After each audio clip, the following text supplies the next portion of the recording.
Hi, firstly, thank you for subscribing to my newsletter. It means a lot that you like to receive updates about my writing and news about what is happening with my books, so thank you. So this video is a look into my early publishing plan for The Dark Divide, which is book 3 in the Wayward Haunt series.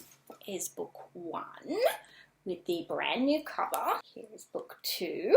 I could go into an entire new conversation about why I changed the covers. I think this is like the 3rd edition for them, and maybe I will one day make a video about that if you're interested in knowing what the cover design process was for that. But for now, we're going to focus on what I'm doing to keep myself writing, how I'm finding the time to write, setting the dates to keep myself accountable for writing, and getting The Dark Divide, book 3, done. When I wrote book 1 and 2 in the Wayward Haunt series and my standalone horror novel Wolvercraft Manor, which is being released May 27th, I didn't really have a word count or a deadline in mind, and with everything else that I was trying to fit in one day, I think that's what made me take so long writing those books, because honestly, I had no idea what I was doing. After writing 3 books and seeing what other authors were doing, I really started to feel inspired, and I knew that I had to come up with a schedule that would work for me with my already busy life work schedule. I also decided it was time to document my journey with The Dark Divide, and also because I was asked so many times, how do you write a book? What is your process? So I just decided to make a video about it. So here it is. Okay, so to start, the first thing I did was organize a publishing plan, which I broke down into phases. So phase 1 is my outline for my story, which here you can see I had scheduled for completion by the 31st of December last year. And the reason why I use post-it notes instead of just writing the content on the form is because the dates could change. I have every intention of staying on track with the publishing schedule, but of course life happens. So by using post-it notes, I can easily change the due dates for the different phases.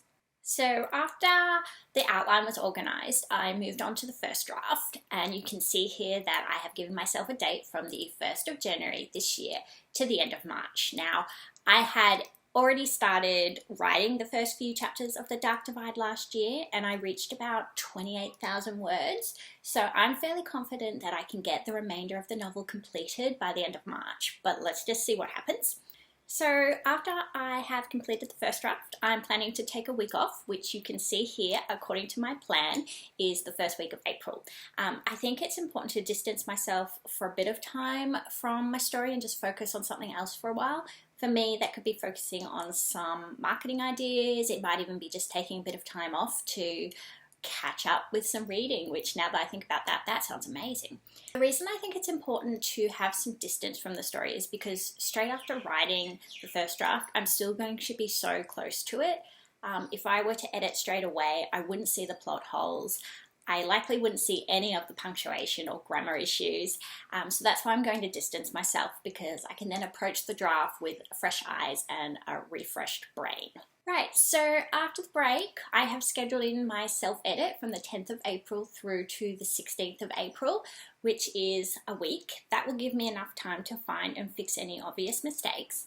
I'll then be doing my proofreading from the 17th to the 23rd of April. So all up, that is 2 weeks of editing and proofreading, and that is phase 1 of my publishing plan organised. Then we go down here to phase 2, and this is where I look at sending the manuscript out to my beta readers. So you can see that I have scheduled the request for beta readers on the 17th of April, which is when I'm still in the proofreading stage. So request for beta readers means I might put out social media posts on Instagram, Facebook, Twitter, my newsletter, Goodreads, library thing, and try to get at least 5 to 7 people who would be willing to read The Dark Divide and provide feedback. I have a list of questions that I provide to beta readers about the story and the characters, the writing, the pace, and how the overall story feels in comparison to other novels in the young adult fantasy genre. I'm also very lucky that I am part of 2 wonderful and supportive writing groups, so I can always find a fellow writer who is willing to read my novels and provide feedback. If you are writing or you're an aspiring writer, I really recommend that you join a writers group. You will learn so much, and it really is a great way to improve your writing because you have a supportive group of people who, with similar interests, who are willing to help you and want to see you succeed. So my tip, definitely join a writers group. Okay, so on the 25th of April, I'll be sending out the Dark Divide to the beta readers, and you can see from the dates here that they have until the 14th of May to read and provide any feedback or suggestions to improve the story, or let me know where characters or pace or scenes in the story aren't working. So that is 3 weeks. I like to give beta readers plenty of time because I think if I were to say you have 1 week to read and provide feedback, that would deter a lot of potential readers. We all live busy lives, so 3 weeks takes that rush and panic away, and it means readers can actually sit down, relax, and read the story. Once I receive the feedback, I'll do an edit based on what the beta readers have said, and from the dates here you can see that I have given myself from the 15th of May to the 28th of May. So that's 2 weeks to take a really thorough look at what isn't working or fix what needs improvements. And then there is the final step of phase 2, which is preparing the manuscript for the editor. You can see the dates here. I have given myself from the 29th of May to the 4th of June, so that's a week to do a final edit and proofread and try to get this story right to the best of my ability before I send it to the editor. There are many more phases here, but I haven't filled these out yet because the next stage of the publishing process is entirely dependent on when the editor is available, and I don't book this in until the first draft is completed, especially because that will give me a better understanding of how fast I need to work on phase 1 and 2. I might be able to give myself longer than the dates that I've set. I may need to work faster. When I'm at phase 3 and working with the editor, I might make another video for you so you can see what my process is for that, but for now we're focused on phase 1 and 2. So let's talk about how I outlined the story for the Dark Divide. Here it is, the beautiful, colourful, somewhat organised outline for the Dark Divide.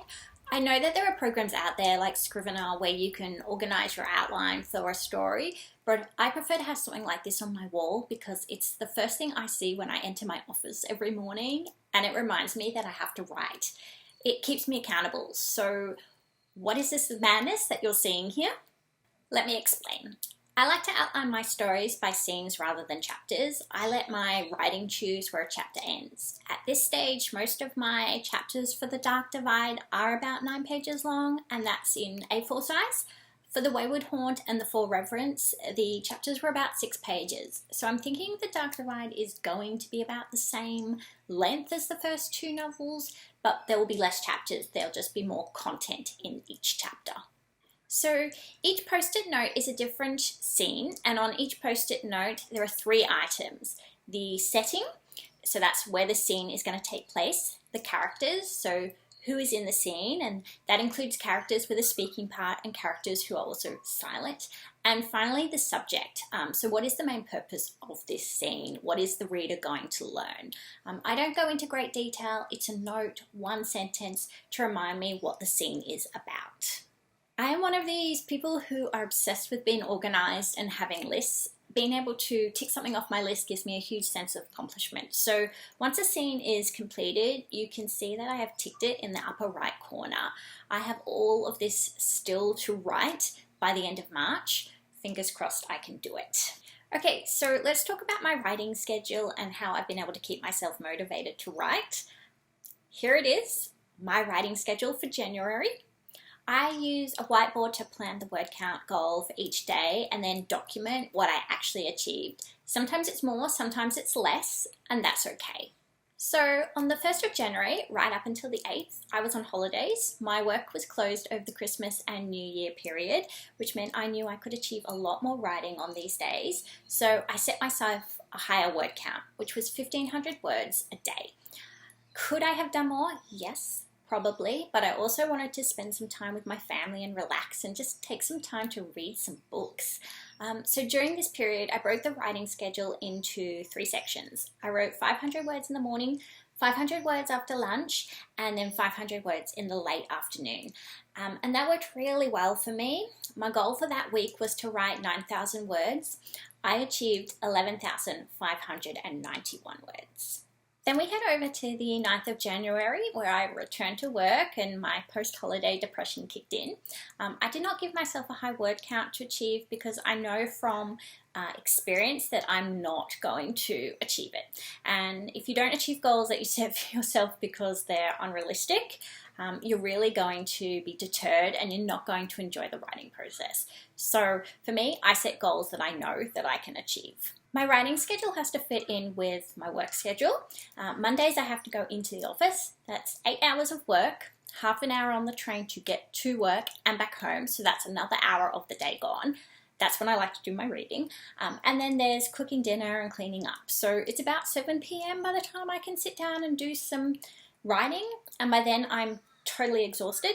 I push myself to write 500 words. That's all I can achieve. Sometimes I'll write in the morning instead before work. It depends on how I'm feeling and whether I had a good night's sleep. Other times I can wake early and I'll definitely write in the morning if I can. Otherwise, I'll write in the evening. And that is also the plan for Wednesday and Friday because I have to go into the office on these days too.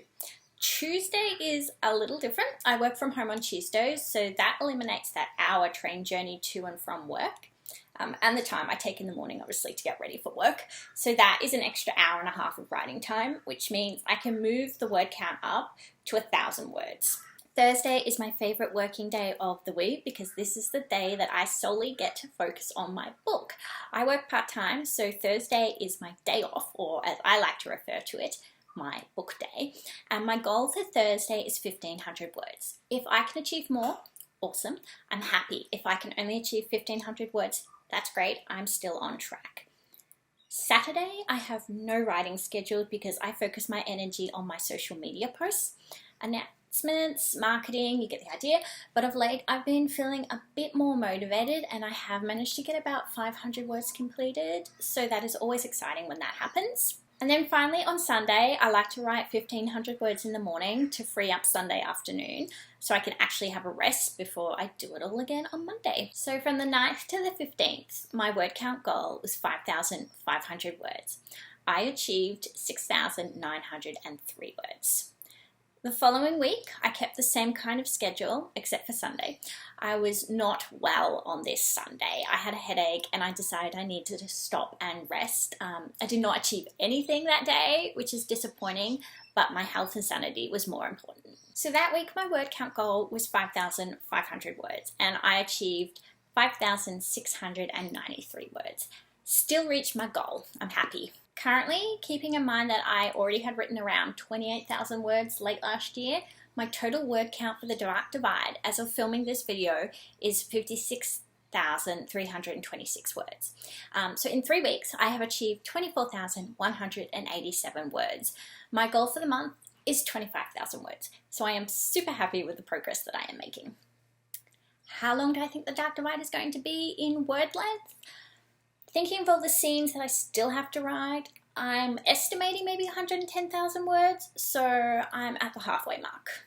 Okay, so the reason why I wanted to share phase 1 and 2 of my publishing plan, the outline for the story and my writing schedule was to show you how I'm tracking with the Dark Divide and to document my own journey, but also to show you, if you're an aspiring author, that you can find the time to write a book when you already have a really busy and demanding schedule.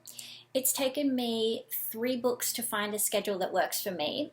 It's not easy, it takes practice, but the idea is to find times for writing that will work for you and commit to those times. Once you do that, you'll find that your brain almost says, hey, it's writing time, and your creativity will just flow. There is no right or wrong way to plan and write a book. What I showed you is what works for me. I need to be organized. I need to have a timeline. I need to work toward a finish date for things to just flow for me. Hopefully, if you're a fellow writer or aspiring writer, this gives you some motivation to go out and find your own method for organizing and writing your book, or you are welcome to copy mine. And if you're a reader and you enjoyed The Wayward Horn and The Four Reverence, I hope you find this behind the scenes account of writing get you excited for the Dark Divide. Thank you for watching. I will aim to have another video in my next newsletter that documents the writing journey for February and how I'm tracking with the word count. Stay tuned.